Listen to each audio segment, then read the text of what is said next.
нашем разговоре подметили, что многие жители Украины не понимают о сопротивлении в Крыму.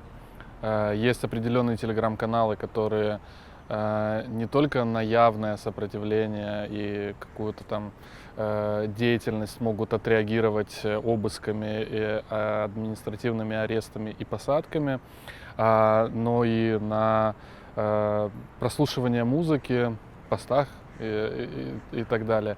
Как быть сегодня крымским татарам, которые не хотят покидать Крым по понятным причинам, поддерживают Украину и при этом могут столкнуться с непониманием после деоккупации?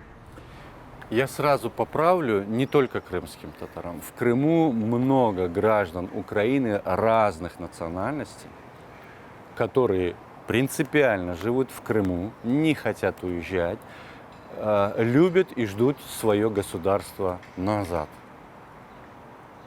Я многих знаю лично.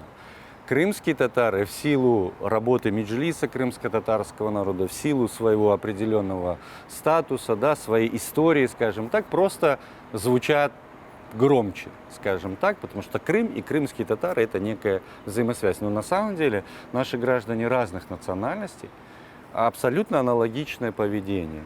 Несогласие с оккупацией как бы там имеют и даже стараются демонстрировать. Поэтому нам, во-первых, вот я вам уже говорил, что нужно уметь разглядеть, что чувствуют и что делают, и чего ожидают наши граждане в Крыму. Надо уметь это увидеть. Вы правильно сказали, сейчас в Крыму ситуация гораздо хуже. Я уже успел переговорить с моими друзьями, знакомыми.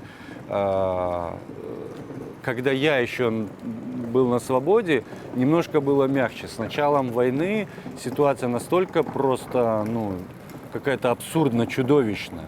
В целом по России, я смог в этом тоже убедиться, ни за что, вообще под дурным каким-то поводом, эта власть, эта репрессированная машина российская, она просто раздавливает человека. Там об адекватности речи не идет. Просто, за все что угодно. За любое минимальное проявление инакомыслия. И мы здесь, на свободной территории, должны просто это понимать и принимать. То есть там фотография просто с чем-то желто-синим равносильно тому, что я здесь взял автомат и пошел воевать, понимаете? Это такая условная аналогия, поймите меня правильно. То есть, есть здесь у нас в Украине и мнение о том, что почему они не выезжают и не едут в Украину воевать. А я всегда говорил и буду продолжить говорить, а нам не надо, чтобы оттуда уезжали. Мы к кому туда возвращаться будем? Мы оголим нашу территорию. Наши люди должны быть в Крыму. Мы к кому туда возвращаемся? Россия только и ждет, чтобы несогласные с ней уехали из оккупированных территорий. Я вот буквально перед освобождением общался с представителями ФСБ, которые пришли в тюрьму, и для чего-то они захотели со мной пообщаться. У них работа такая, регулярно там они с такими, как я, там общаются. И вот они меня уже по какому разу спрашивают, а что я делал, а чем занимался и так далее. И один из них говорит, а раз вы знали об угрозе вашего ареста, почему вы не уехали? Я даже где-то сэмоционировал и говорю, а почему я должен был уезжать? Это моя территория, моя земля, мое государство. Вы туда приперлись. Я-то чего должен уехать? И поэтому я убежден, ни в коем случае наши граждане не должны оттуда уезжать. Они должны быть там. Это наш корень, там, наш якорь, который нас там держит.